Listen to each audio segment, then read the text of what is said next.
Saltex väntar vi på. Vet inte vad de är. Svatab, Per och Katarina, välkomna. Unity skulle dyka in, den här svenska elbilen. De kanske tittar in på ett annat event just nu då.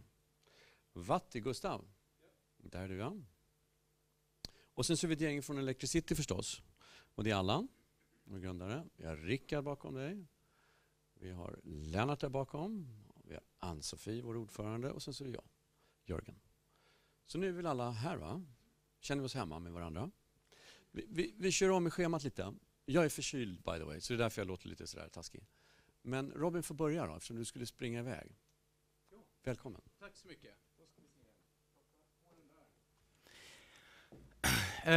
Robin Suk heter jag, and in English, I believe. So I am the Secretary General and President of the Sweden India Business Council. Have the pleasure of one of the best jobs in the world, to come up and speak about things that you really are interested in and firing up about.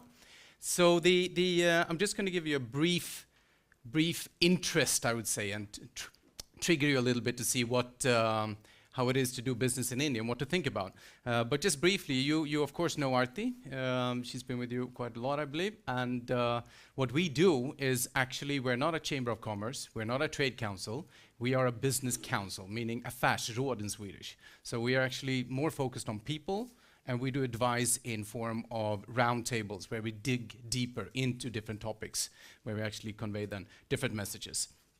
We do that in different forms. We have one of course in this with Forum Smart Elnet. We have with Electricity we're working with, and we're working with Teknikföretagen. And then we also do our regular for any kind of businesses where we bring in some sort of speaker who is knowledgeable about their area, and we really dig into the topic, go around the table, everybody has to get involved. It's a real consensus-based activity.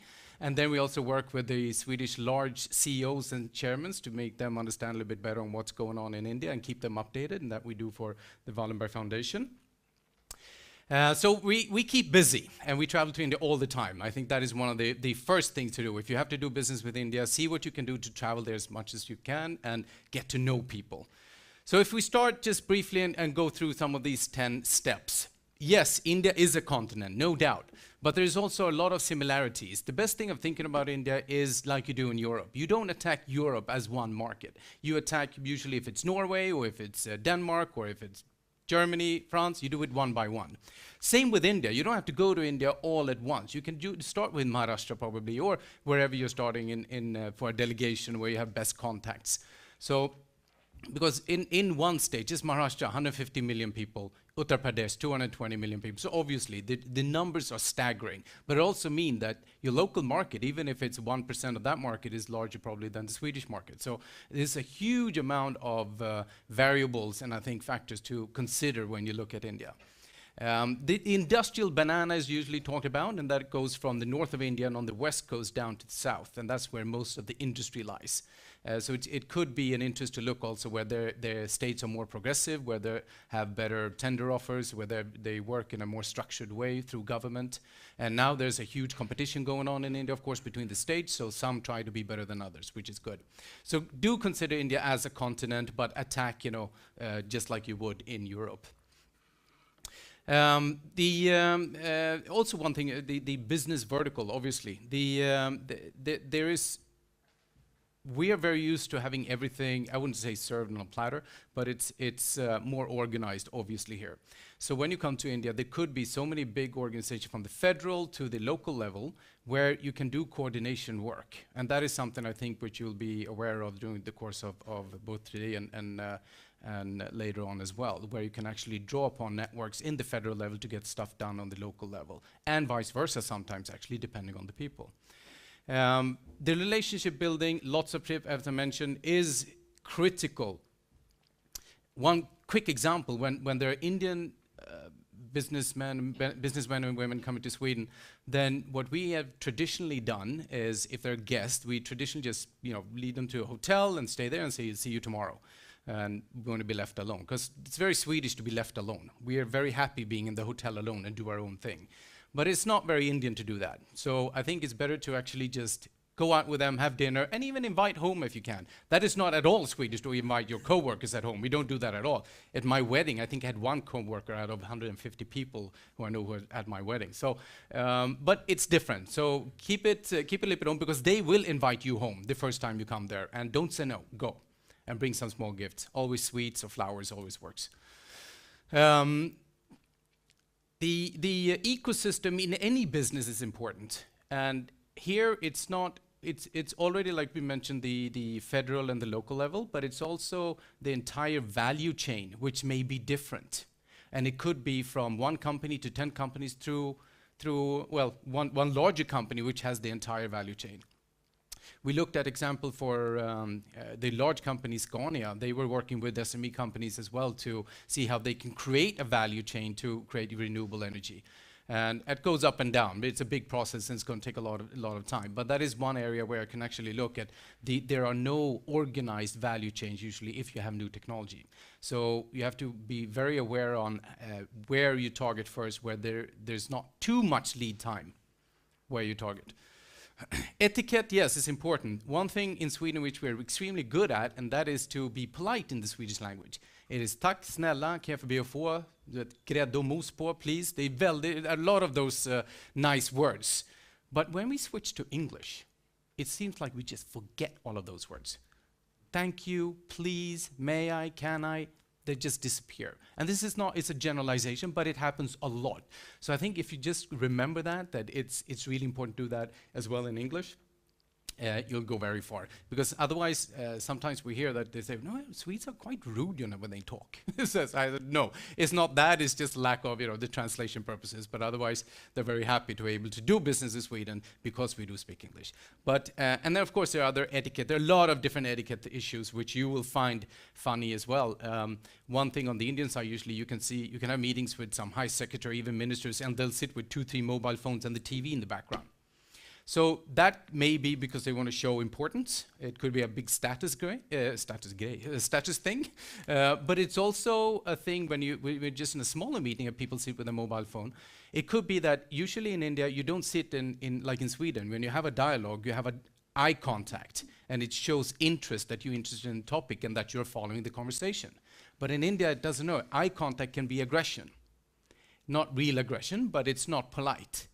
It's changing. It depends who you're talking to, and if they have a lot of been exposed to Europe and US, then you'll see a change there. So you can see also in younger crowd, it's changing. But otherwise, don't be surprised if somebody's sitting looking on the phone, and still following you.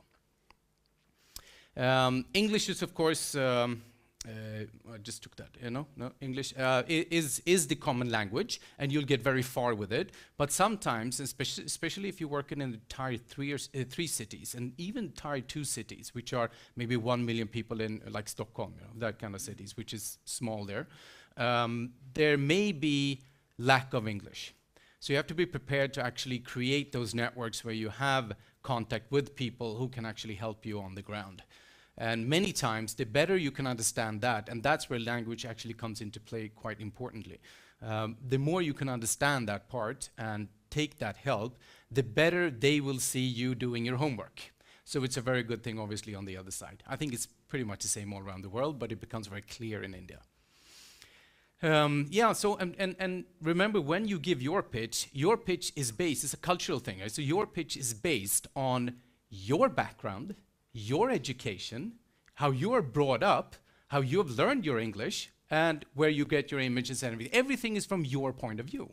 You have to consider always who is sitting on the other side, how will they view it? Is it in their entire room of reality? Or is it just, well, we wish? Because many times we come with super technologies and all these nice things, they'll say, yeah, that's nice, but it's not for India. But many times it is for India, but you just have to package it a little bit better and do it a little bit different so we can think it from their point of view. And there you can draw a lot of help also. There's a lot of people involved who can do that. We can do it, and a lot of other people who can actually help you adapt the presentation to the local environment. Networks of peers. Yes, so though India and Indians are extremely good at networking. In Sweden, we're usually not that good at networking. So what we did from SIBC, for example, for the first 10 years, I've been doing this for 13 years now, and for the first 10 years, we were so focused on having one good speaker as an attraction, so people come and listen. But we knew that if we get people to the room, people will mingle. But we can't have a mingle session, because nobody will come for a mingle session. So, and Indians, you can notice, when you go to there and you meet people, they will walk up to you and say, "Hi, my name is Rajesh. And how are you?" And you know, be standing maybe here, very close by, and then you have the Swedish, distance to have you on people. But don't be afraid of that. Just talk, be friendly, and happy, and see what they're doing, and answer the questions, because it is normal. It is completely normal there.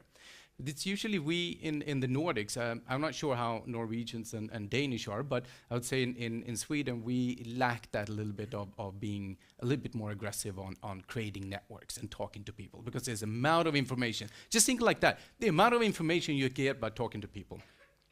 So strong networks, even with anyone, could be competitors, could be your peers, obviously, and people in the industry, even other industries. Just talk to people. It's a lot of information you can get by just being a little bit open on that area. Patience is obviously a very important part. Things takes time in India. The better you do your homework, the better you have networked, the better you have done the entire structure. But we have a session on Friday morning on how to use your networks and save time and money, which you're all welcome to. That one, the better you do that, then obviously the less time it's going to take. So patience, yes. If we start chewing the big parts, then maybe take a little longer time, and it'll be maybe easier sometimes when you go for the private side than you go from the government side. That, I think, it's a common thing everywhere. But there are a lot of private industries now and conglomerates which own significant amount of different businesses, and they can do things faster. But this is also something that can be advised on. So the other part also, which has to do with the patients, is that you have to use your resources right. There's no doubt that people who travel, the whole travel part is easier to find cheaper tickets and stay in cheaper hotels and all that. But it comes back to obviously the networking again. The more people you talk to, the less you need to spend other consultancy money maybe, and get that amount of information from your peers and the people sitting next to you. It is a planned road. If you are consistent and if you have a little bit of patience, you will do well in India. And you also have to understand, obviously the local market conditions, how your product fits into the different local system or whatever it can be as solutions. But from that point, we have seen not many, but a few companies who are going all in, but going all in the wrong way. Even large companies has done that. If you saw Electrolux, for example, huge company which has been in India for many years, but what they did the first time is that, we're going to invest in India, we'll give it 3 years. The second they said 3 years, their partner in India said, nice. And what happened? They got to buy all the factories after 3 years for nothing. So, albeit that's a good group, and all, they know what they're doing, but the knowledge of India is really something that we need to, I think, adhere to a little bit more. Do not give time limits for that. Be patient, say you're in it for the long run. Don't dip your toes. There's a difference between going all in and dipping your toes, right? Going all in the wrong way is not good. Going all in the right way is what you have to do. Dipping your toes will never work. So you have to have a clear strategy on how you attack this market.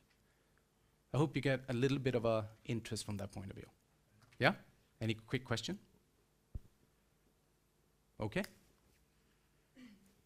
Okay, so Robin, Thanks. we changed the agenda a little bit, so Robin starts us off. And I'll say a quick welcome as well. Robin introduced me, Arthur Davis, with Sweden India Business Council. We're here on behalf of the Swedish Smart Grid Forum. So I'm going to ask Maria and Albin to come up on the stage and set the scene for today. Chatta upp deras.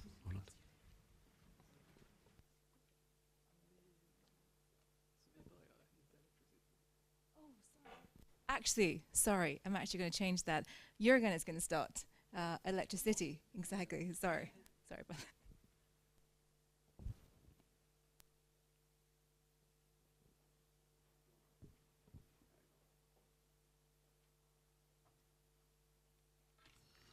Do you hear me now? Yeah. I'm on, right?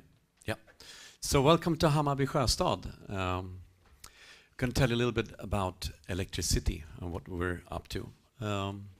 So we're working, our goal is to take the climate deal in Paris to local action here in Hammarby Sjöstad.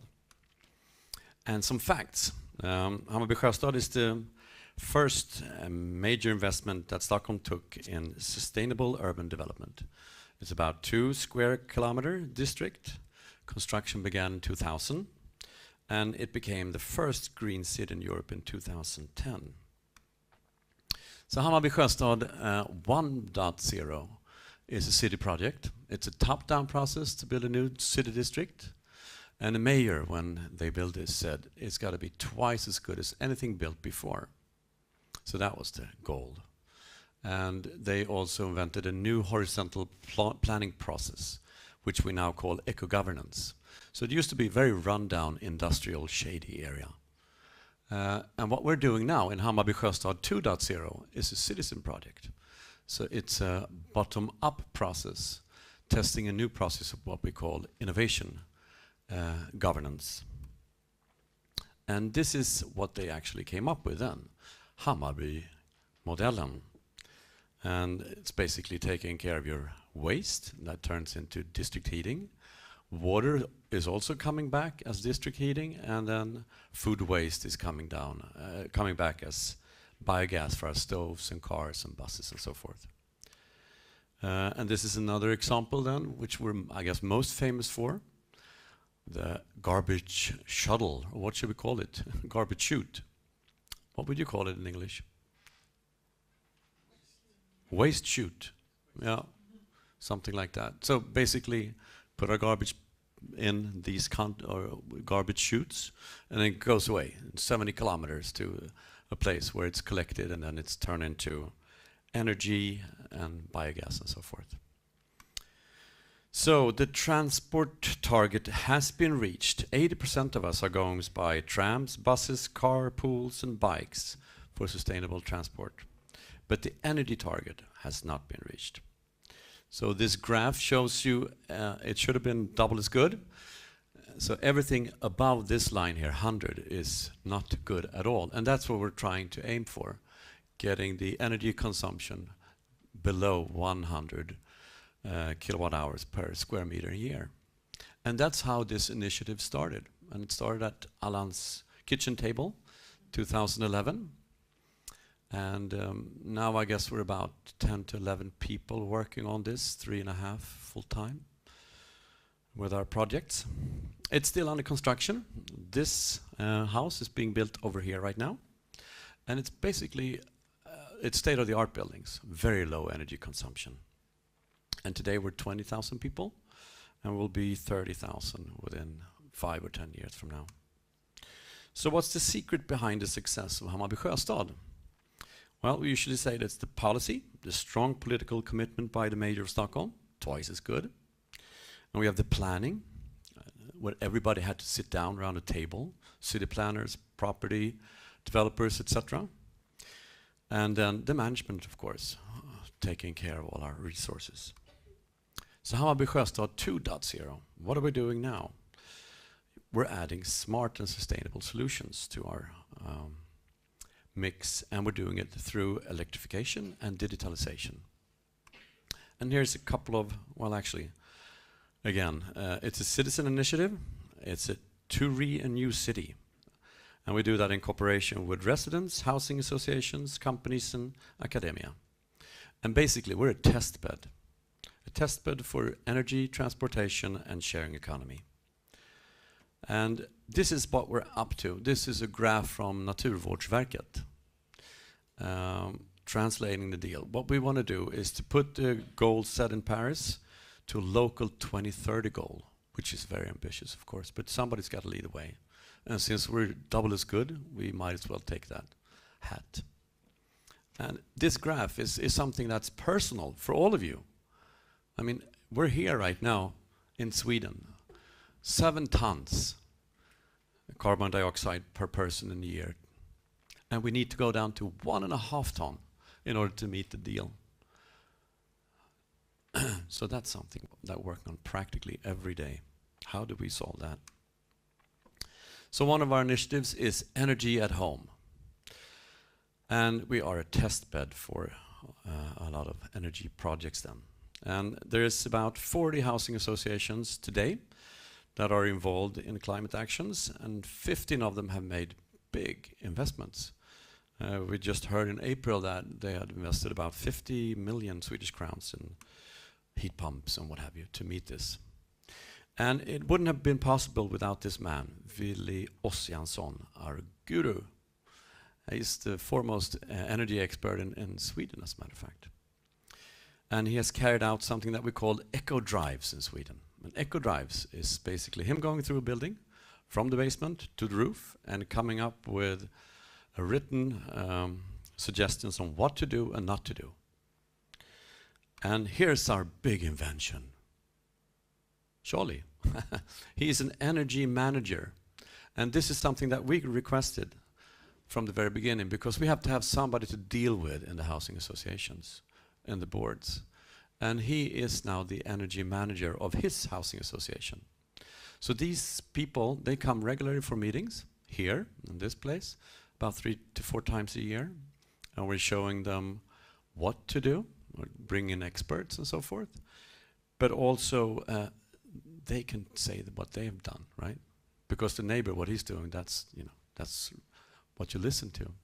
So it's sort of like this gamification that's happening now between all these energy managers. So first he saved 600,000, and then a neighbor said, "Oh, I'm up to 1 million now." So of course Charlie had to follow. So they're doing everything in their buildings. I mean, solar cells, heat pumps, geothermal stuff. There's another thing that we came up with. When doing these eco drives, we found out that it's terrible going into the technical equipment. It doesn't work, and nobody is there to really take care of it. So we came up with targeted energy management, which is basically an entrepreneur coming in, taking care of the energy equipment, and also setting a goal. And that's easy to say, but if you say that you want to lower your energy consumption, you got to have an incentive. So the incentive is that it's both for the energy entrepreneur and the housing association. They share the profit. So this is something that we've been doing for a couple of years, and now it's being done as a pilot in Stockholm with all the big property owners and so forth.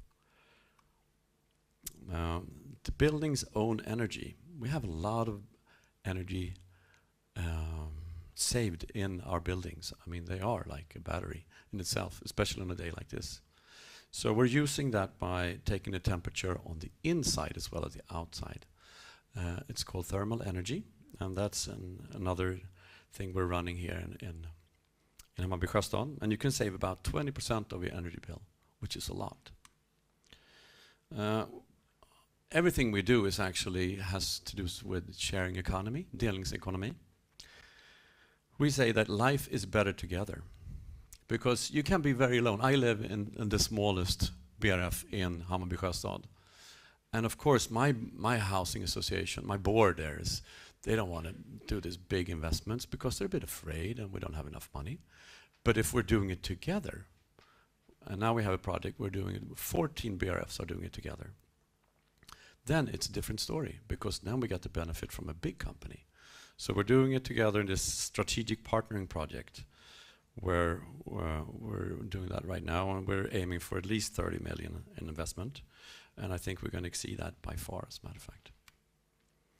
Another initiative is Ladda Hemma, charging at home. We try to get people to get into electric cars, but they try them. We had lots of shows here, but they didn't buy it. And why? So we found out that why buy a car if you can't charge it? So we did this, a test bed for electric cars. We helped them to put up chargers. So now there is about 30 BRFs that has 350 chargers in their garages, and we're aiming for 1,000 by the year 2020. So we have the chargers in the garage. Now we need to have the electric cars there as well, and people to get to try this. So we started this initiative this Monday, as a matter of fact. Electric carpool at home. because we want to try the sharing economy as well, right? So 3 households sharing 1 electric car. And there it's about communication, of course. So if I can match my needs to 2 other families, then this might work, and we'll see how it works. But it's a test that we're putting up with Hertz and Renault, and everybody's doing it for free, of course, for 3 months, and then we'll see how it works. This is another initiative for buying an electric car, hiring out your electric battery, car battery. So you actually, if you have a car battery, you can get money for loaning out your car battery capacity. So it works like you're getting the energy from the sun. It goes into a local battery pack in the building and also into the car. And then you can charge it back, vehicle to house, at night when everybody's getting home, to cut the peaks. So then you can actually get money for that. That's the project we're running right now, starting in November with KTH and Nissan.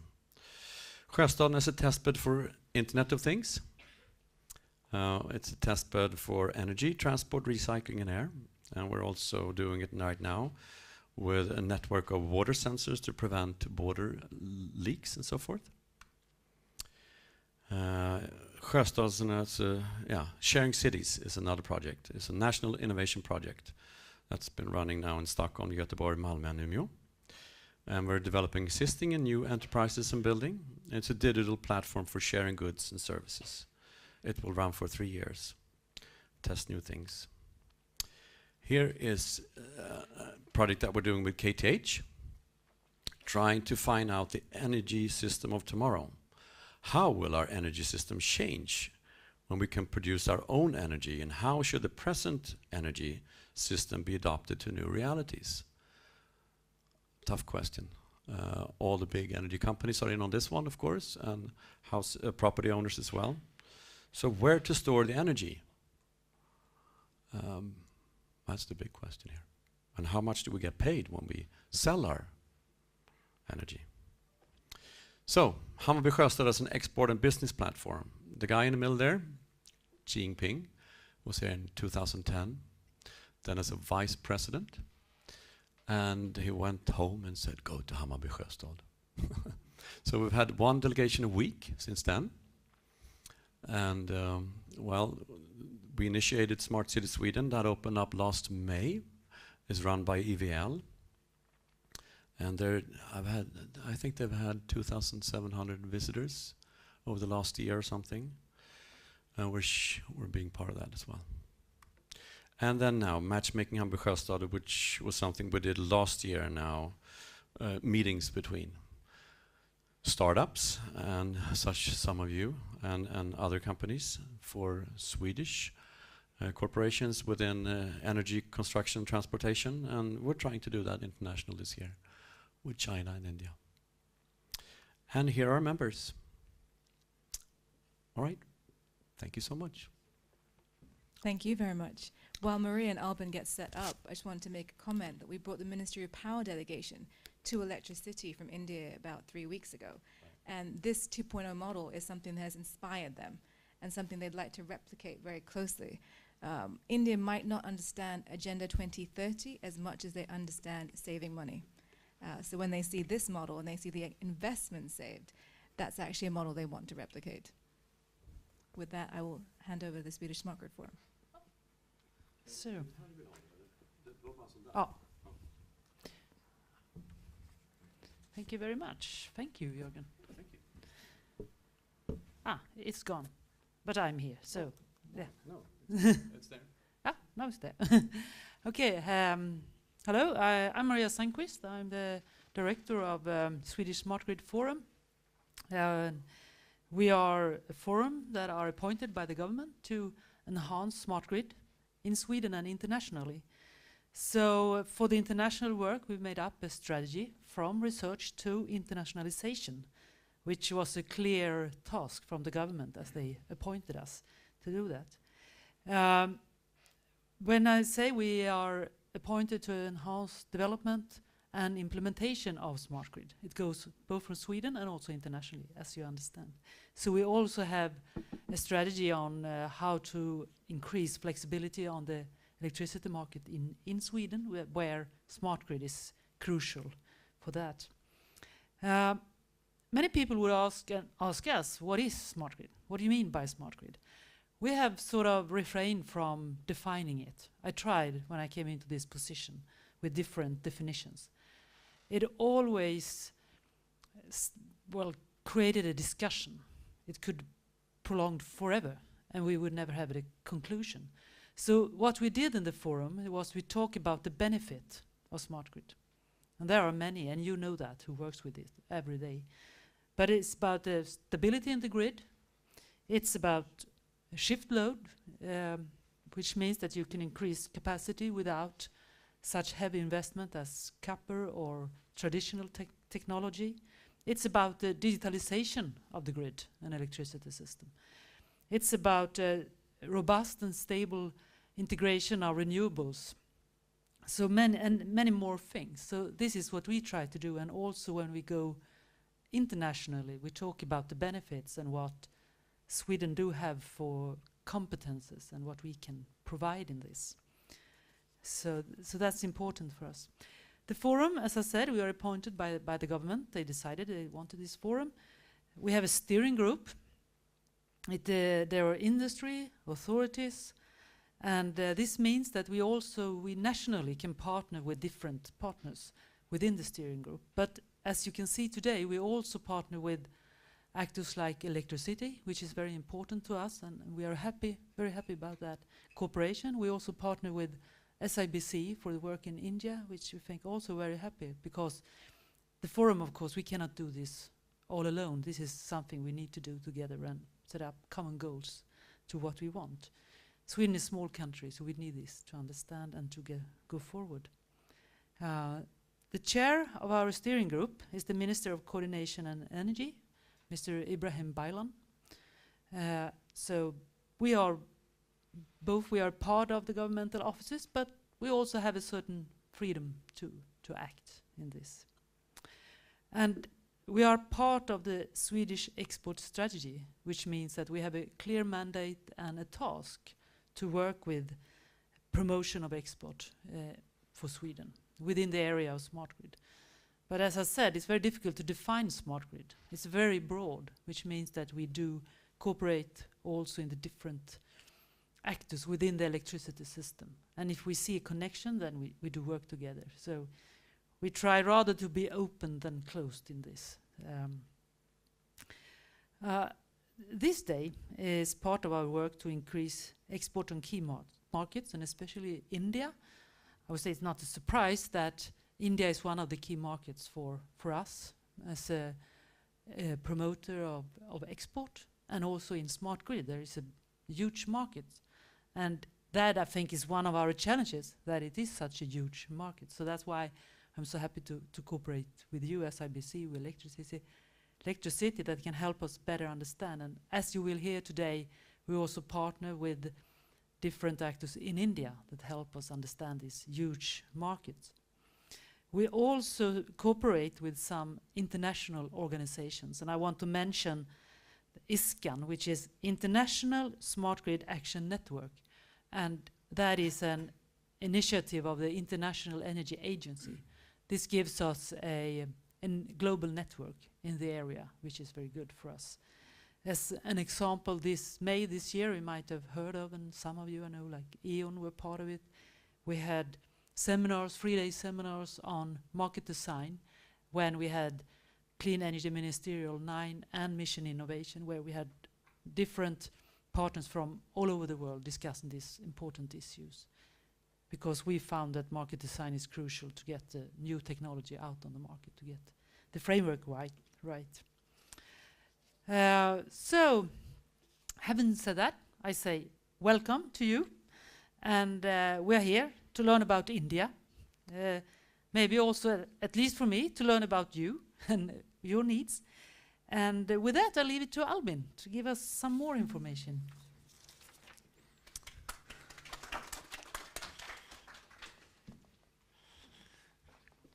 Great. Thanks, Maria.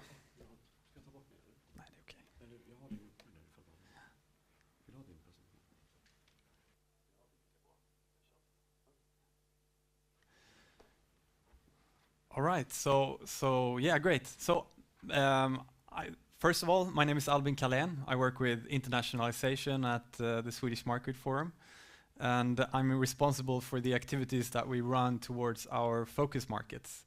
And India is one of those focus markets. And actually in India, we started out pretty broadly. We looked at different technology areas and where would there be a fit with Swedish companies. And we narrowed it down it was a process. We narrowed it down to smart buildings or to green buildings. So that's why we invited you today. We shortlisted 18 companies out of our list of 200-300 companies that we thought might have a very special opportunity in India for solutions in the smart grid, smart building sector. So I'm very happy that you could join today, and today we will take you through the opportunities on the Indian market when it comes to smart grid. You will learn a little bit about the smart grid scene in India and the smart building scene. You will hear about it from Arti Davis, and you will also hear about it from CII via video link. CII are pretty similar to Teknikföretagen. They are an industry organization, and they gather a lot of members, and they run a lot of projects in cities in India. So they are our local partner in India, and you've all heard about an upcoming delegation. We will talk a little bit more about that later. But that is our offer to you. It's a delegation going out in November and a process leading up to that delegation. And I think it's important to say about CII as well that they are part of the Green Building Council. They are the local representative of Green Building Council. You might know them. So they are very at the center of developing new standards and within green buildings and running that whole space. So far, the connections between the grid side and the building side in India hasn't been made out very clear, but things are happening pretty quickly. And from the Indian side, they are beginning to realize that the buildings are extremely important, also when it comes to the connections to the overlying grid. So that is the connection that we see to smart grid and to our mission that we have. And we should draw on that. We should show that it's possible. It's really good to be here in Hammarby Sjöstad because you have a lot of really good examples and test beds, and you're showing that it works. The connection between the building and the grid. So that is kind of our reason for engaging.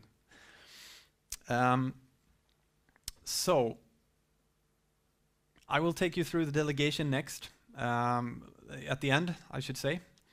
And I would just like to repeat what Maria said, that please interrupt, ask a lot of questions, and we will happily answer them.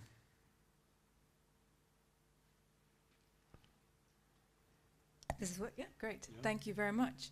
So I'm up next to give you kind of an introduction to smart grids in India. You ask a lot of questions, but we might not have all the answers because things are moving fast in the country.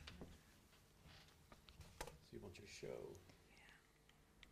So while we're waiting, I'll just give you the background to the presentation. 2017 and 18, the Smart Grid Forum did a lot of market research to identify which key countries to work with.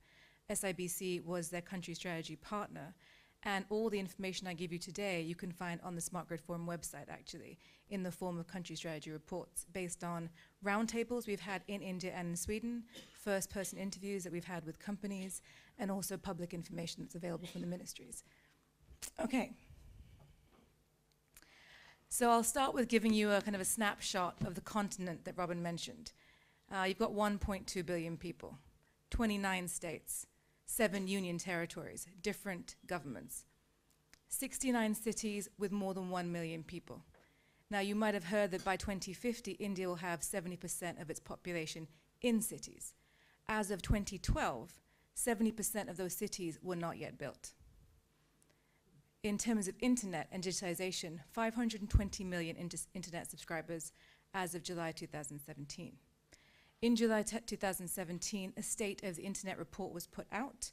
Average broadband connection speed is 20 megabits per second, which is well below the global average. Mobile connection speeds is 7 megabytes per second. Again, well below the global average. But data is cheap. You have Jio, which is a publicly owned company that puts out for 10 SEK a month, 20 gigabytes per month. India is the third largest producer of energy. 344 gigawatts of installed capacity today, 20% is renewable. India hopes to have 40% renewable by 2030. India's per capita electricity consumption has increased 300% in 10 years. So the question of renewable is not really an issue, it's how fast and when. 852 solar parks are being built today. Despite this, there are 200 million people without access to electricity. For 65% of the population, biomass is still the primary source of energy. And India's focus has been and will continue to be, as far as the government goes, grid-connected power for energy security and for energy access. India wants every household to be connected. The dates for that have changed. It was 2015, it was 2017, and now it's 2020. If you go to the Ministry of Power's website, you will see on a daily basis an updated form of how many households have been connected. It is the primary focus for India. This means that off-grid takes the position of last mile connectivity. Microgrid, mini-grid is a rural discussion, has been. But what you see in operation on the ground is that power quality is a problem for industrial consumption. So off-grid and mini-grid has moved mainstream into urban areas and continues to be a strategy that urban businesses and urban energy poverty is using as a solution. To understand India, in addition to understanding that it's a continent and you have to be very focused in where you go and who you talk to, you have to understand the government is a large player in the energy market. India has 3 areas of responsibility. Areas that are controlled by the center, like security and defense. Areas that are controlled by the states, like education. And then you have joint areas of concern. Energy is a joint area of concern, which means the center and the states have responsibility for planning on the ground. This, in short, makes it very, very messy. You have the states that are pushing, you have the center that's pushing growth. India continues to grow at 7%. It is the key criteria for all government policies. But the states get to decide what those policies look like on the ground. What that means for energy is that it's used as a vote bank issue. The states give away free energy in return for votes. In practice, what this means is in 2015, 0.7% of India's GDP, $42 million, was lost in energy that was mismanaged. We call this AT&C losses, to make it polite. The average AT&C losses in India per state was 25% in 2015. What this means is something needs to change. Not easy to do because the public sector is a long vested player in this market. The banks have come in to help the energy markets. The state and the center have come in to help the energy markets. But a critical concern will be that the market gets opened up for competition. Today, 80% of the energy market is publicly owned. 20% is private. The aim is, by 2020 is a big year for India. Everything happens by 2020. These markets will be 50-50. Now, what you will learn as you continue a journey in India is nothing is done in small steps. No ambitions are humble. They are large, and they are ambitious and aggressive. India works in what we call mission mode. And this started with 2010, India introduced the National Solar Mission into the country. And that was to create a market for what they believe could be a very promising area of solar energy. In 2010, India had 7.5 megawatts of installed capacity of solar. Today we have 23 gigawatts.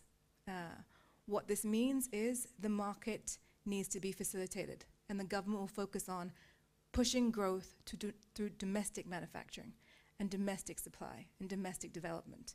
The solar mission creates the reference case that if you create support actors for the market, it will move.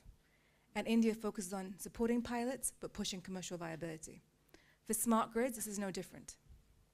In 2015, we have the India National Smart Grid Mission. There is no policy in smart grids because it covers too many areas and too many ministries. You will not get consensus between these different actors. So a roadmap was developed that gave birth to multiple sub-missions, all with ambitious targets. We have the National Electric Mobility Mission, which aims to have 20 million electric vehicles on the roads by 2020. We have 5,000 today. We then have the Energy Storage Mission, which aims to square the circle of battery development in India because we do not have the natural resources to develop batteries in traditional mechanisms. We then have the Automotive Industry Mission that was launched actually in July, which is looking at export because India has one of the most full end-to-end automotive economies in the country. They're looking to now take that abroad. As you might know, Volvo actually manufactures its buses in India for export to Europe.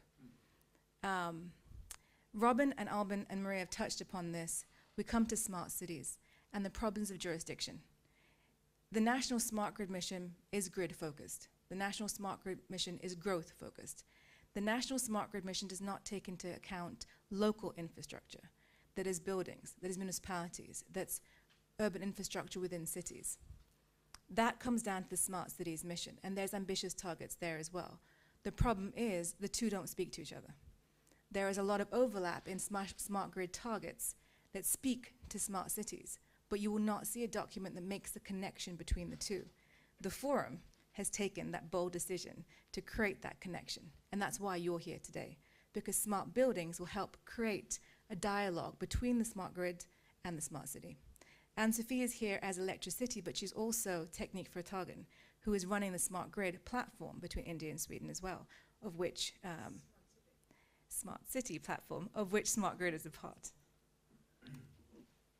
Okay, so we go to the smart grid roadmap to understand ambitious targets and some of the overlaps. India, as I mentioned before, would like to have 100% electrification by 2017. It was 2015, it was 2010, it will likely be 2020 because that's the big year. What this means is that they are aggressive about creating the opportunity to make the grid actually function. So there's a lot of money available from the government and there's a lot of support from the government for any mechanisms that can do this.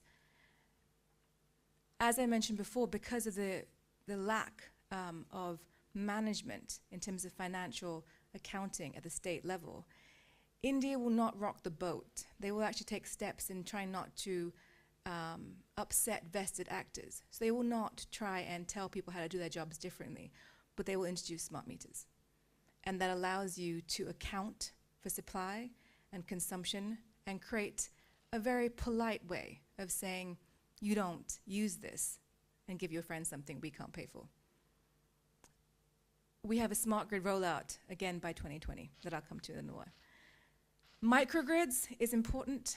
It has been given a little bit less attention, but it is part of the smart grid mission to provide energy access. But you'll see, if you look at the document, that all the microgrids and mini-grids should be grid connected. They should be able to switch on and off with grid connection, but once the grid reaches the areas that microgrids are in place, where they're in place, they should be switched off, and we should move to grid. This creates a little bit of an issue when it comes to understanding the energy market on the ground, because there is a market for microgrids. There's a very strong market for mini-grids, but you might not see that as much in the government dialogue because they can't afford to be very confused about where they're pushing their support, and that is grid. Now, one of the things that you'll see in all the missions and all the policies that come out in India is the main aim is to promote domestic jobs, reskilling of labor, and local manufacturing. That is a consistent principle that you will see everywhere. Has this worked? Actually, it has. In the solar mission, the results are very clear, but in terms of smart meters and EVs, both part of the smart grid mission, what we see is a 40% increase of EV sales in the last 2 years because of the new companies coming in, traditional companies, traditional automotive companies that are moving into EVs because the government has indicated there is support for them and subsidies available for them. The same with smart meters. We have tenders that have come out in the last 2 years to create 15 million smart meters by 2020.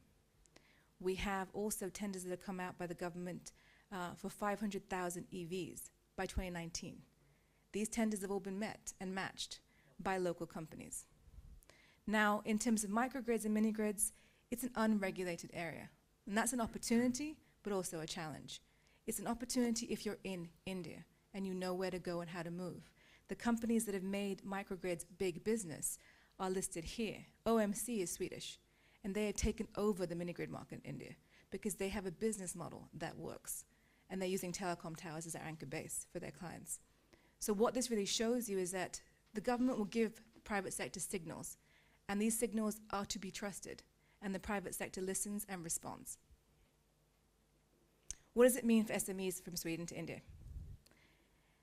It could be that it seems a little bit overwhelming to enter the market, given that so much of the market is catered towards actors already based in India. And the fact of the matter is that if you look at India as a market, you will have to be registered at least in India within the first 5 years of engaging. That goes without saying. But today, if India is a market of interest, what can you expect? It's not a blank canvas. You actually have a lot in the ecosystem that's very active and very engaged to work with SMEs. There is a government embassy in Delhi, but because the India market was so positive, that has increased to a Consul General's office in Mumbai because of the market demand coming from India to Sweden. We also have two honorary consuls in Kolkata and Chennai. So every region in India is covered by Swedish presence from the government side. There are 3 bilateral MOUs, Memorandums of Understanding, which are the kind of framework for engagement for India. You can't really engage as government unless there's an MOU that says, that has the same keyword as what you're doing. So these MOUs are environment, renewable energy, and urban development, all relevant to this discussion. There are 170 companies in India today, the first of which was SKF and Ericsson, which came to India in 1900. Pune is one of the earliest hotbeds of Swedish industry, continues to be today. And from those first 5 companies that moved in 1900, we have 170 large-scale registered companies in India. And finally, there are platforms that can actually work with SMEs to help them engage on the when, where, and how. Robin touched upon how important it is to know who to talk to. As SMEs, there's not enough time and traction to actually figure out who your client is, who are you speaking to, who's potentially your customer. Is it the public sector? I would say the public sector takes a lot of work, but is a huge potential. But you don't want to be the one talking to them until they're ready to buy. So we have 3 platforms. We have the India-Sweden Innovations Accelerator, which is the energy agency platform that's been running for the last 7 years, working with companies engaging in the energy market, mostly private sector customers.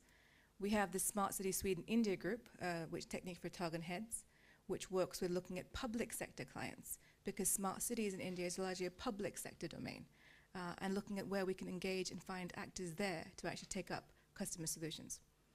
And then finally, Robin touched upon this as well, it's the India-Sweden Business Leaders Roundtable. Now, it's not SME focused, but it has alignments with SMEs. It has 50 of Sweden's largest companies under Marcus Wallenberg as the co-chair. And on the Indian side, 45 companies, again, 45 of the largest, under Baba Kalyani of Bharat Forge, which is one of India's largest energy producers, as their co-chair. SIBC is Secretariat for Sweden. CII, who you've now heard a couple of times, is Secretariat for India. And there are 4 working groups here. Smart Cities is one of them. And the purpose of the working groups is to really understand how to push things that don't beyond policy. Bureaucracy can slow down things in both countries. So how do you create mechanisms where there are blocks to allow for companies and business to actually move faster and better? The other 3 working groups are digitization, defense, and skilling. And what we're seeing out of the 3 annual meetings that we've had is there's a lot of cross-fertilization between groups. And there's a lot of smart cities work that's relevant to digitization, of course, and skilling. So we see a lot of movement between the different groups. Each company is a member of at least 2 groups.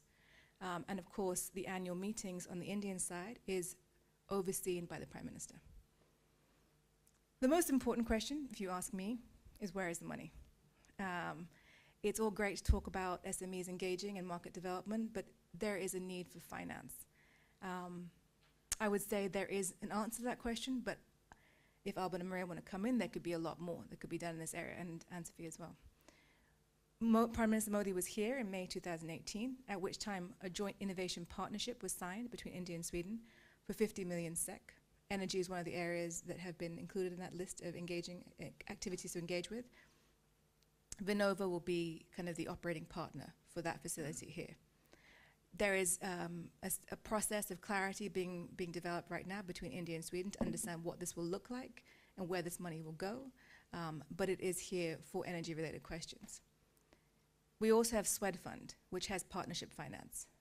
They have a very clear set of criteria for finance, which they're willing to share. We argue that it might be a little bit too late in the discussion for companies to come in, but that's something that's also under discussion.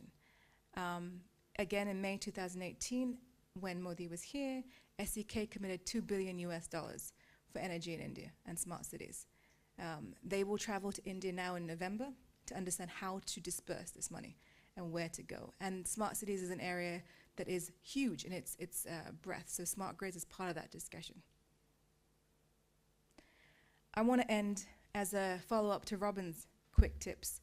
These are our quick tips if you're an SME looking at the energy market in India, what to be aware of. What I would say to you is, if there's no policy or framework for engagement, don't go there. Similarly, if the market isn't there for your product in a very large way, don't go there. Your job is not to change behavior. That's Albin and Maria's job. Your job is to create an audience for your product. And also to reconfirm what Albin said earlier, every company that's here has been selected based on audience for your product. So that actually has been taken care of. Reference cases, it's not shocking, anywhere you go, is a strong door opener. Proof of concept will be required. And in all likelihood, proof of concept will be on your books, not theirs. So once you have a first engagement with India and they're interested, if you go back and you want to take the discussion further, finance will be critical to understand how to move forward. Where that can go from there is huge, because we have companies now that have gone this way, taking proof of concept on their books, and today they're winning national tenders.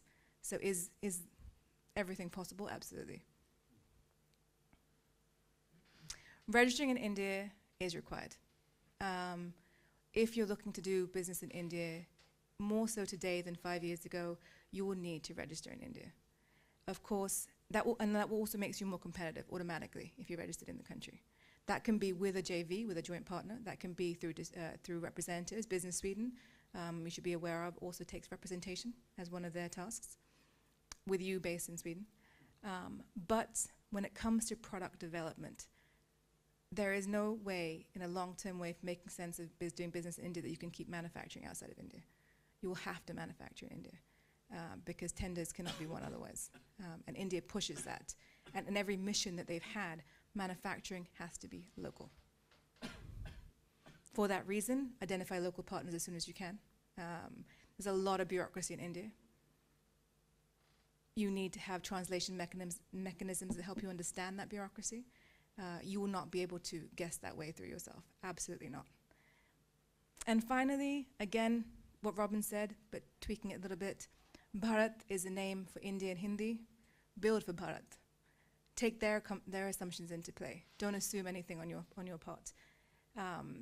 See what they need and what they're looking for, and how valuable is your product to them. That does not involve behavior change, because India will not engage with that discussion, unfortunately. Despite registering and manufacturing in India, your legal mechanisms have to be offshore. Singapore is the easiest place to look at. Your contract should have offshore geographic locations for dispute resolution. That's a first requirement. That will not happen in India.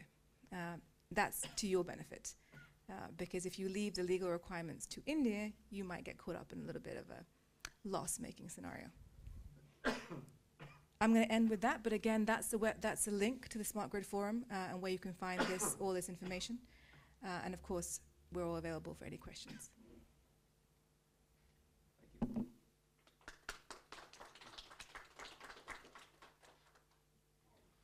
Putting my moderator hat on, Yeah. We're taking a quick coffee break now, actually, because we're now going to do some technical adjustments, Yeah. Unless there are any questions, of course. When we'll bring CII in, who will give you kind of an operational, on-the-ground perspective of the building sector and the work that's being done there, and why, again, the companies that were invited to come to today's workshop are of direct relevance to the market. Okay. Coffee break. Great. Good. Very interesting. What a market, huh? Oh, Jesus. Yeah, it's on mute? Yes. Yeah, very good. Okay. So should we start with that, or should we start with company introductions, or? We can, Yeah, we'll start with company introduction. Yeah. What time? we're early. Well, 20 minutes. no, it's not too early. 10 minutes. Actually, no, sorry. Yeah. We're fine. 10 minutes early. We're good. We're good.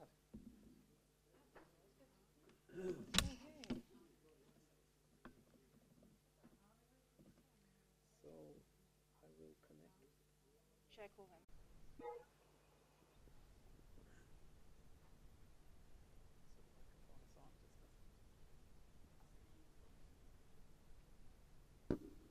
Karthikeyan, can you hear me? Yeah, I am able to hear you, Arti. Absolutely fine. Yeah. Great. So we have everyone in the room now. So if you want to Excellent. introduce yourself and start the presentation, we can see your slides. Oh, thank you. Thank you very much, Arti. Before getting into this presentation, of course, good afternoon, everybody. I am Karthikeyan from Confederation of Indian Industry. Confederation of Indian Industry is one of the oldest as well as the largest industry association in India. IGBC, what you see on the screen, the Indian Green Building Council, is formed by the CII to promote green buildings in the country. So I am responsible for the green building related activities as well as the smart grid and other smart building related initiatives in CII. So, of course, we have a very long relationship with the Swedish India Business Council. We have been working together for quite some time. Of course, earlier also we had a very similar successful program called the Innovation Accelerator that was initiated by Aarti and team. So, thanks a lot, Aarti, for this opportunity as well. And Albin, thank you very much for all the support and coordination. So I will get into the presentation. The idea of this presentation is to highlight about what is happening in India with respect to the green and smart buildings and how we can facilitate the Swedish companies to support the Indian building industry in terms of automation systems or the newer technologies that could facilitate enhancing the performance of these buildings. That is what we are going to see here. So to start with,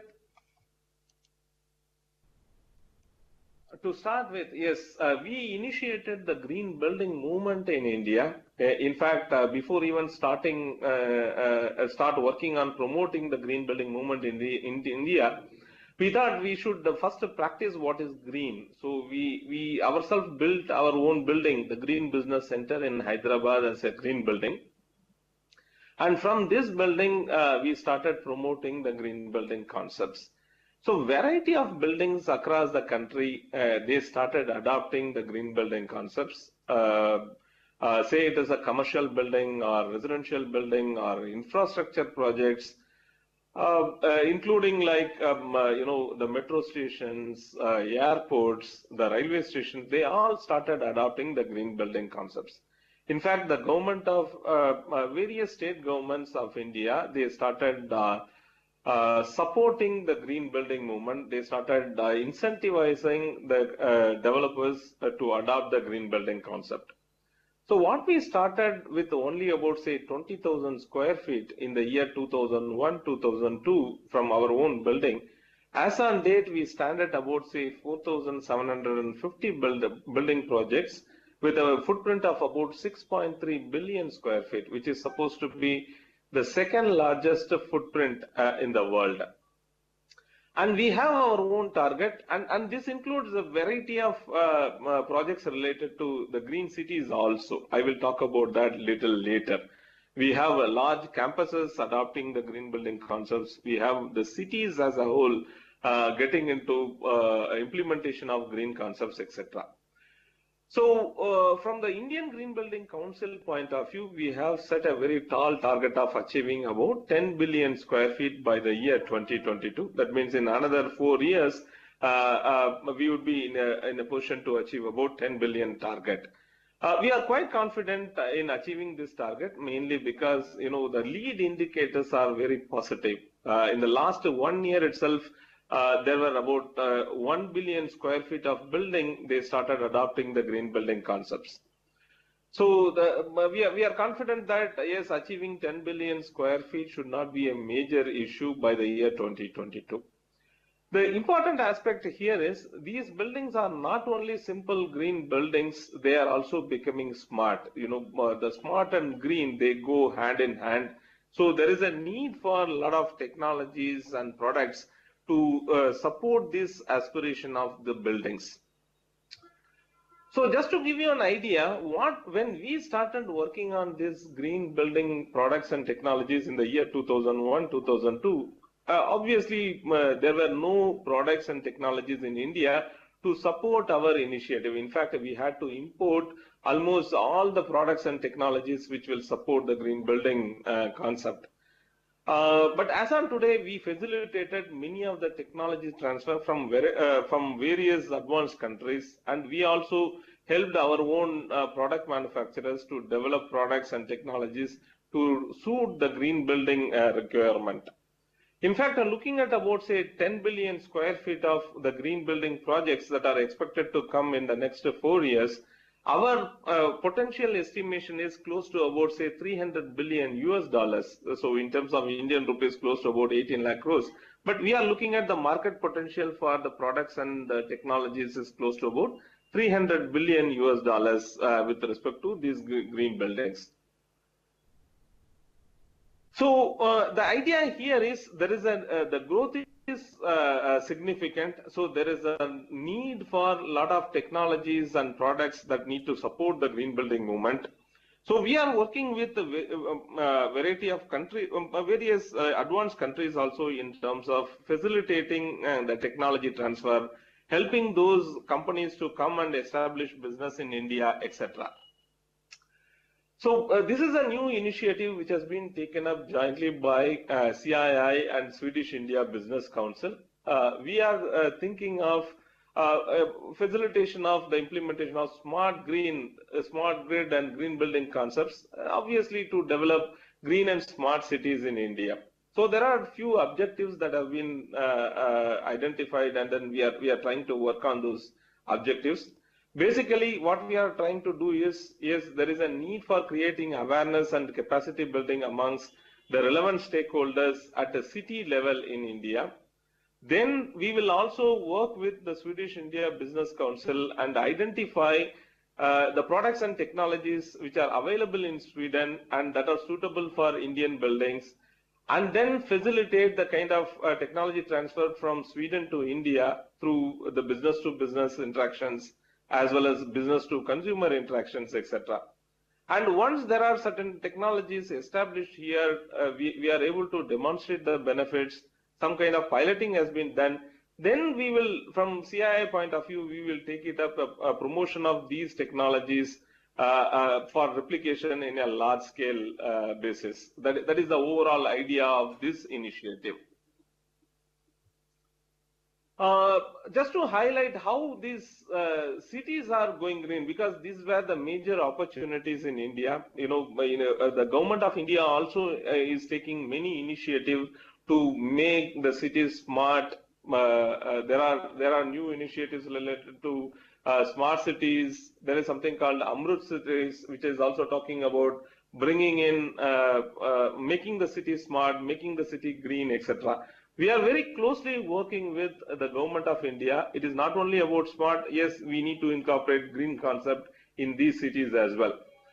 In the last 4 or 5 years, we have been working with close to about, say, 10 to 15 cities. I have highlighted some of the cities here with whom we are very closely working in terms of implementation of the green concepts. Obviously, we may choose only a couple of cities from here and then facilitate the process in terms of adoption of the technologies from Sweden. So just to give you an idea, we have a separate program called Green City Rating, IGBC Green City Rating. We are using that as a tool in terms of facilitating these cities to adopt smart and green measures. There are a variety of measures that have been incorporated with respect to the energy efficiency improvement or water management or waste management or implementation of smart grid or addressing the quality of air, water, all those things have been addressed. So what I will do, I will share the Green City rating system with the Aarti and team so that they in turn will share it with you.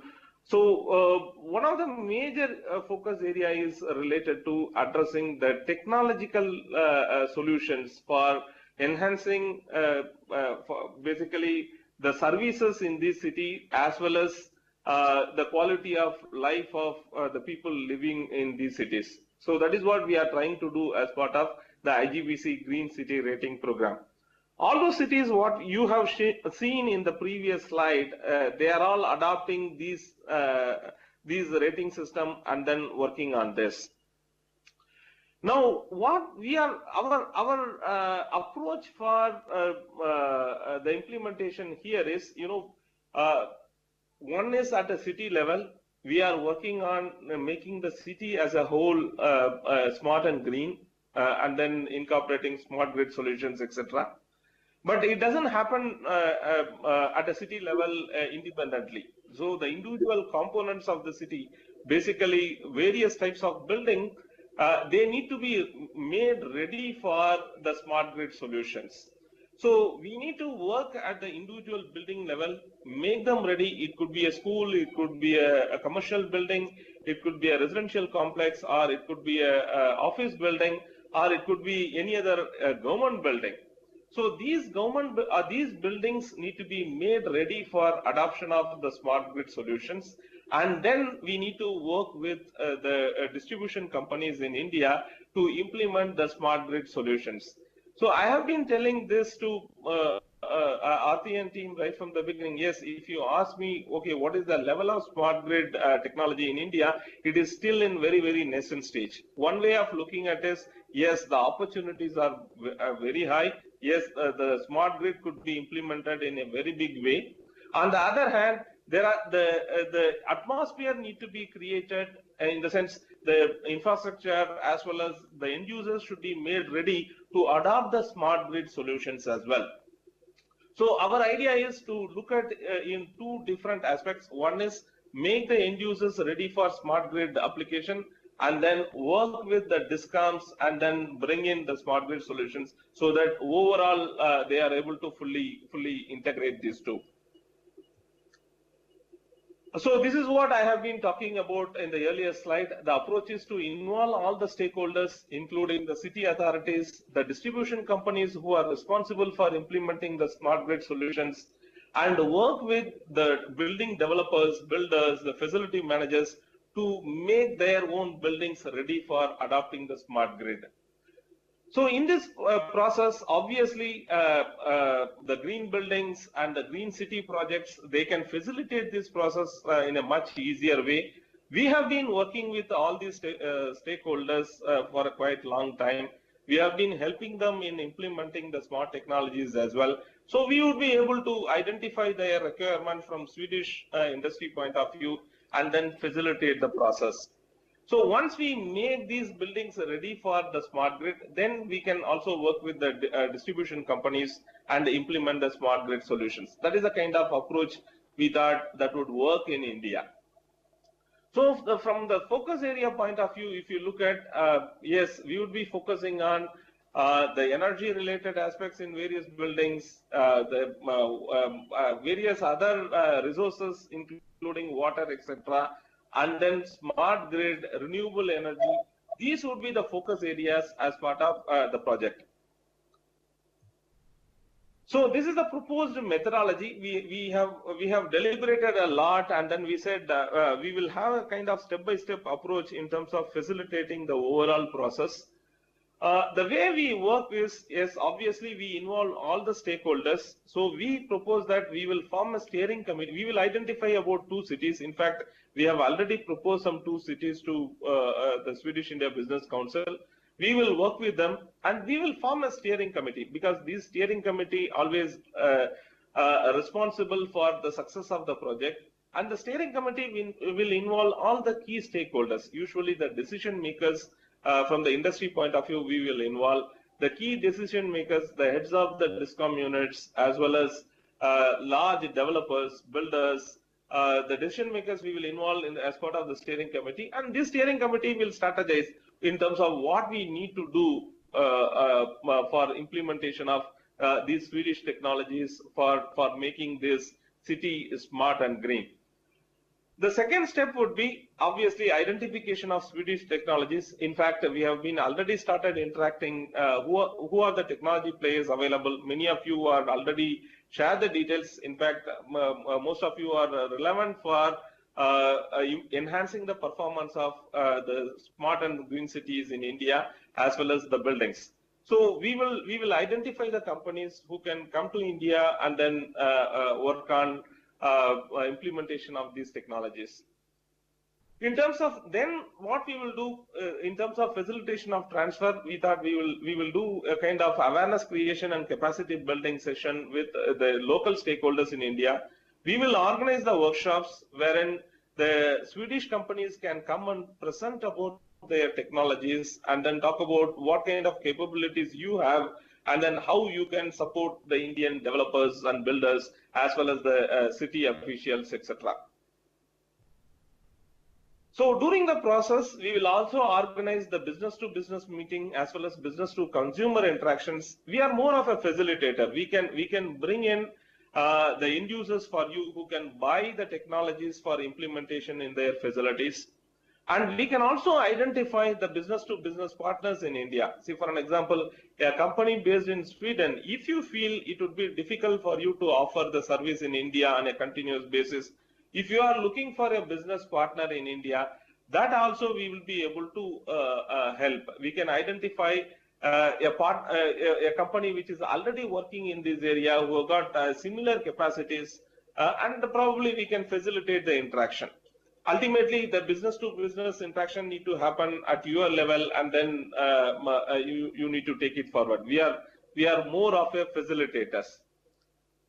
Once there is a pilot or once there is a demonstration happening in India, then what we will do, we will work on various aspects in terms of promoting these technologies for replication across the country. So there could be we have some set of ideas in terms of how we can promote these technologies. I will also share that with you a little later.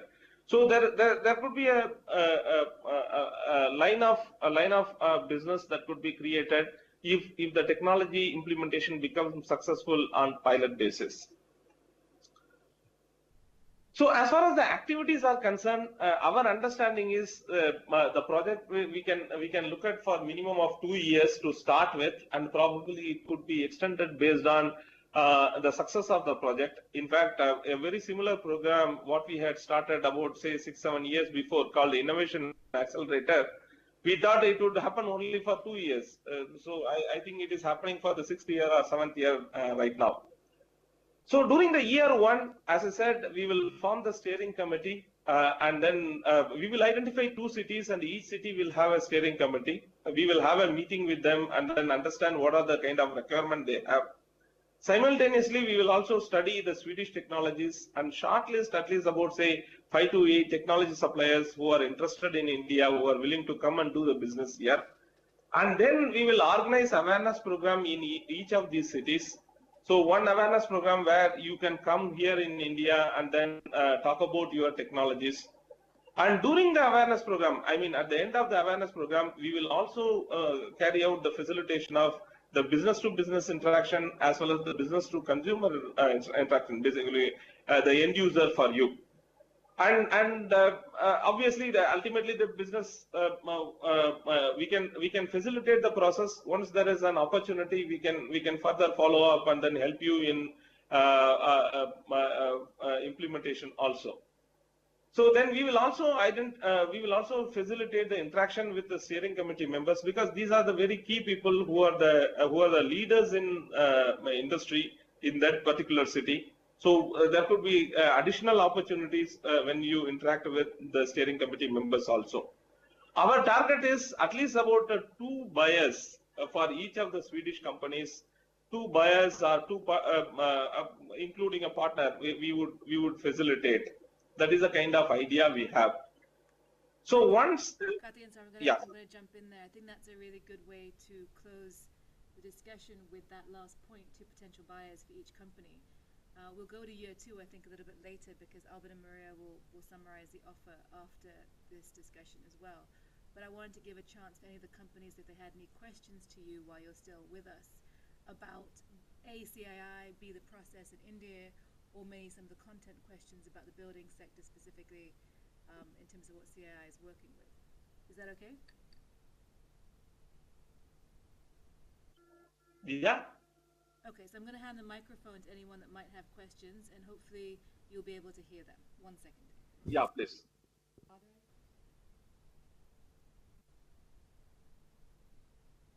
Nope, silence. Everyone's amazed. But what we'll do is we'll share your presentation with everyone here.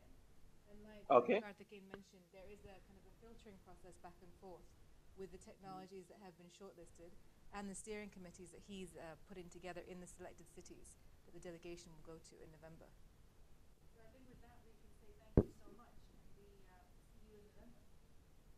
Oh, most welcome, Aarti. Thanks a lot for this opportunity, and I could speak to all your stakeholders. Thank you very much. Thank you very much for giving the time. Yeah.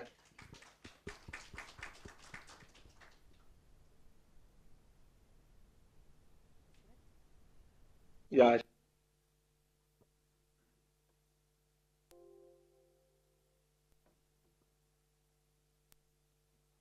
We will send everyone all the presentations from today, so you have them with you. And of course, there's a lot of information in CII's presentation, so there might be a lot of questions after you go through the slides one by one.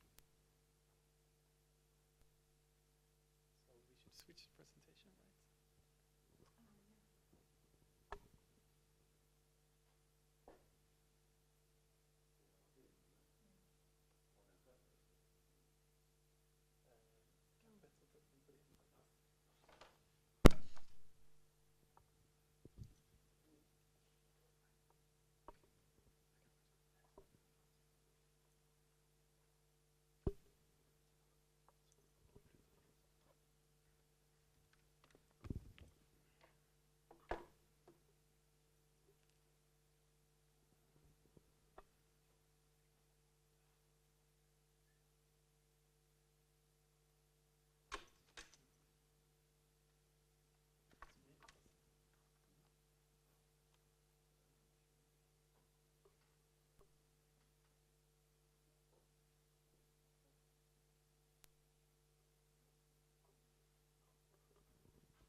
All right. So what we've done is that we've highlighted and invited 18 different Swedish companies in the green building / smart grid scene to participate in this program that we're running. And our offer to you guys is introductory workshop to understand the India market. This one is the first of 2 workshops that we will have up until November.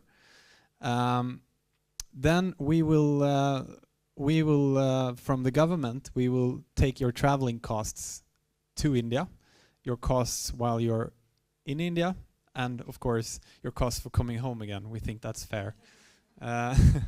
Your own time you will need to put in yourself, of course. And we will have 2 delegations going. One delegation now in November, and the next one is planned for March. And the first delegation will be free in this sense. Will be free with travel costs and so on. If you want to go a second time, you need to put in your own resources into the travel. And we do that in order to offer this opportunity to more Swedish companies. And once we will go through the the exact or the cities in a short while, but when you're there, as our friend from CII presented, we will set up meetings in the cities with potential clients and partners. And in order to do that, we're of course we will need to have a process now in the coming weeks where we talk to you bilaterally and understand what you need, if this is of interest to you. Who would you like to meet with, and so on. And we will be able to adapt the traveling schedule for those needs. We will also meet with reference groups that will be developed with CII and BBC. So those are people in the reference groups will be representatives from the city level, relevant people from the city level, but also, as he mentioned, building developers and other potential customers and clients of yours. And B2B meetings, of course. So throughout this process, we will hold your hand a little bit and try to understand what you need and try to tailor the offer to your needs, basically.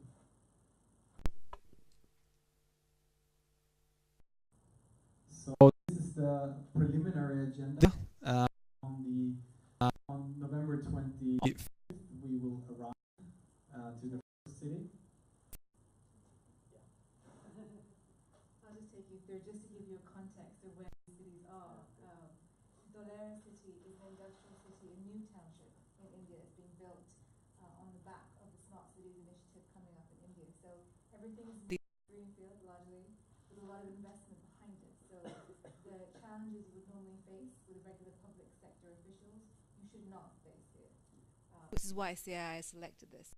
So Gujarat is NVAC, the waste chute system that's very popular here, is actually being used across the board in Gujarat, one of the few states that actually has picked it up, which also suggests financing that's available for what is an above average cost solution.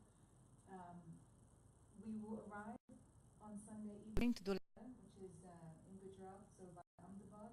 Those details we'll give you later in terms of travel. And we'll have a 4-day meeting in Dholera on the 26th, which is Monday, which means you should be leaving Sweden Sunday morning. So it's a 4-week corridor. Travel to the next city, which is down in the south. Robin, I'm not sure if you remember, mentioned the golden banana, the industrial banana, which is where work is really happening, finance is available, there's a strong uptake of solutions. Both these cities fall in the banana. So Sri City is in the south, in Andhra Pradesh. Another industrial city being developed with a strong interest in developing smart buildings, big ecosystem solutions. We spend the 8th on meetings in Sri City, and then we have an additional day in Delhi. We'll be flying out of Delhi. Why that is there's a very unique opportunity to meet with the India Smart Grid Forum, which is kind of the national network of companies working in this space. They can give you a lot of information about who to meet, and also give you more information about the work they're doing to connect companies and public officials on the ground. We also attend the inauguration of the Innovation House, which is a joint partnership between Swedish Energy Agency in Sweden and CII. And of course, the reason that becomes of interest is that becomes a representation hub in Business Sweden. So should there be interest in staying in India, working with India, finding partners there, Business Sweden becomes a good kind of mechanism and negotiating partner to take things forward with.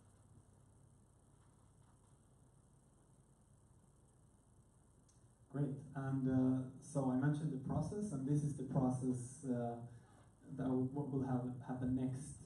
SIBC and Arti here will reach out to you throughout next week, and the other companies who could not participate here today. And you need to indicate final interest by the 2nd of October, if this is of interest. And then there will be an application process. You will put in an application. It will be very short, I promise you, not so much work. And then we will have a second meeting on October 23rd where we go through the logistics, the contents, and the travel plans. And then finally, the delegation, as mentioned, it goes out on November 25th to November 30th. So any questions on this offer and the process?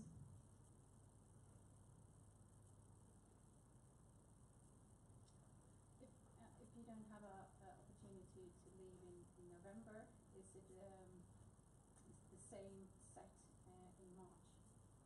It will be roughly the same setup. We might select 2 different cities, but that's the idea, yeah.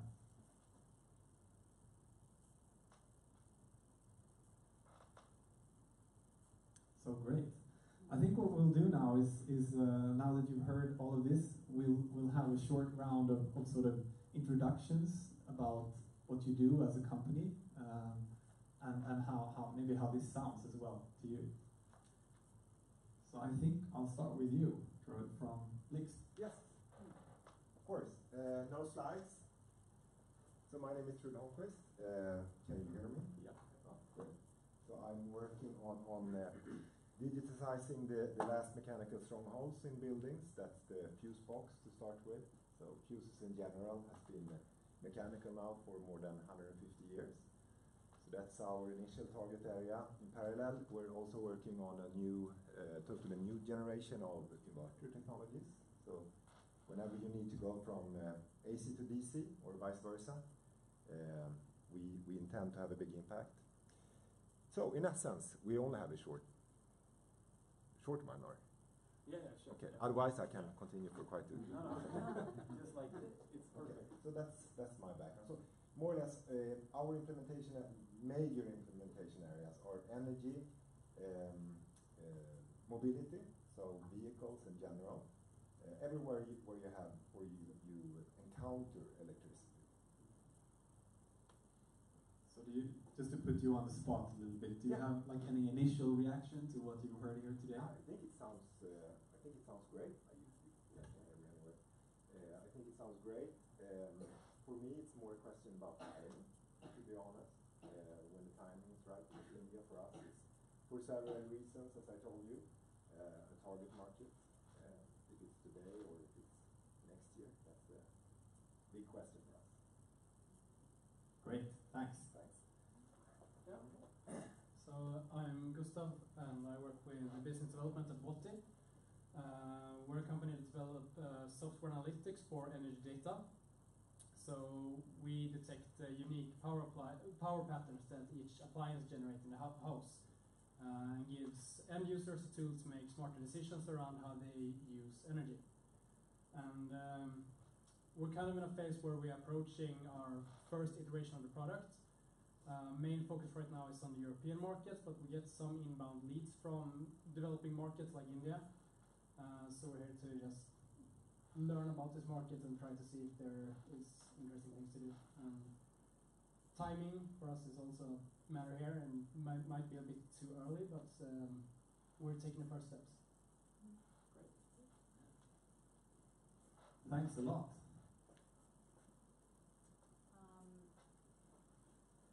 I'm Maria, and I'm from the Ectogrid, powered by E.ON, and see if I can make a very complex system, trying to explain that in a good way.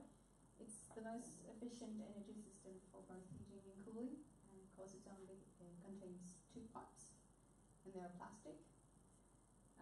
So if you have a cooling machine, that's withdraw the warmth from the water or the air, and it goes down to the hot line, and perhaps the neighbor uses comfort heating, and then you take that heat from the cooling machine and put it into the neighbors. To that we put an EctoCloud that detects patterns from the users regarding heat, cooling, tap water, electricity costs, loading of them, and then we can steer the system so it can get flexible. So when the need of power reduces the heat in the houses, you have warmth and local balancing, like a water tank with heat, so you can withdraw that later. You can use the thermal grid tongal soil around the ground grid. You can use the houses for flexibility. So you can do peak loading. Was it understandable? And of course, India is a very huge market and a very good market for this because you have both heating and cooling.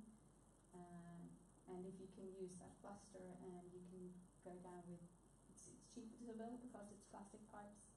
The OPEX is lower and you don't have pollution in the air and you efficient your energy system. Thank you. Thanks. All right, I'll pass it on to you guys. So it's to me then. My name is Per Hansson, and this is Katarina Klavopel. We're from Startup, and we produce and manufacture and sell a filter system which put in between incoming water and one or multiple laundry machines allows you to do all your laundry without detergents. You can also do it in cold water, unless for hygienic reasons. We're really interested in the Indian markets. We have already got loads of being made from India. We are currently just finished an investment round. We are starting to build a pilot line, which will be a working producing line by 2019. And then we are ready to export. So this is a perfect opportunity for us to take the first contacts. Thank you. Thanks, Pat. Everyone else? I'm Johan Ekoklein. We are working with comfort heating, comfort cooling, creating a great indoor climate. Much better than we feel here today. So working with reusable and renewable energy. Great. All right, so now that we all know each other, we will, I think we'll wrap up here essentially, right? We will get in touch with you throughout next week when you've had a chance to melt everything that you've heard here today. Arti will call you. Do you want to say anything about that? Well, the presentations will get sent to everyone tomorrow, and then we'll reach out to you. But if in the meantime you have questions or you want to speak to CAI, perhaps the SIBC or the forum, we can arrange those conversations also. Don't wait for us to reach out to you if you already know there's a follow-up that you have. But otherwise, in a more formal sense, we'll reach out to you to see your interest next week. All the companies that are in the list that we have created for the India Smart Building delegation, and then we would like to hear from the companies, like you said, October 2nd. Great. So thank you all for coming. We will stick around here for some time if you want to ask us anything or talk about something. And I would also like to, before we conclude, to thank our hosts, Electricity. Thanks for being here.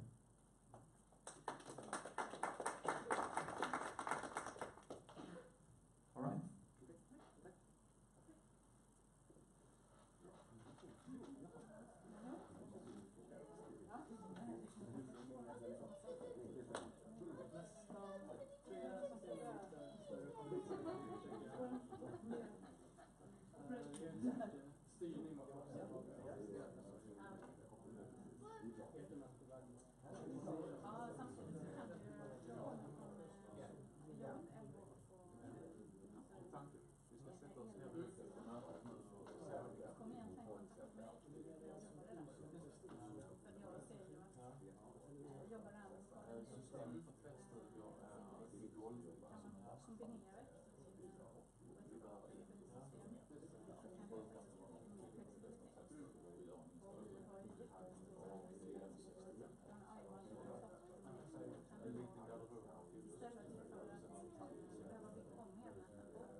Just nu så fokuserar vi på end users.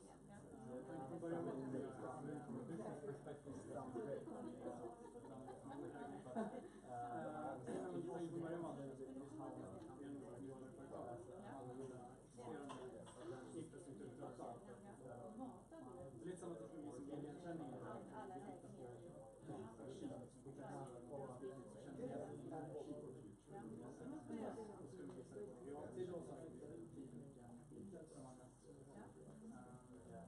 Men det är lite som att försöka bygga en biljärnkänning. Ja, då ska jag egentligen också research idag, eller jag samlas. Det spelar ingen roll det så journalism och bygga om just nu så utvecklat en egen sensor som sätter mikroskopet strömklämmar och gaskablar mellan 100 och 2000 Men medan sen samarbetar vi också med jag känner honom jätteväl. När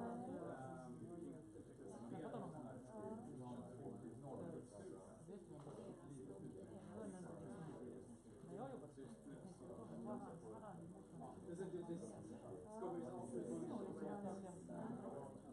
jo, men det säger jag också att han heter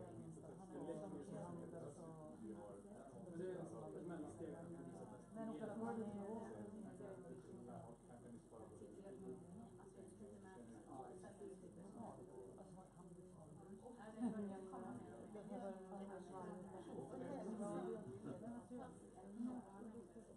jag jobbar i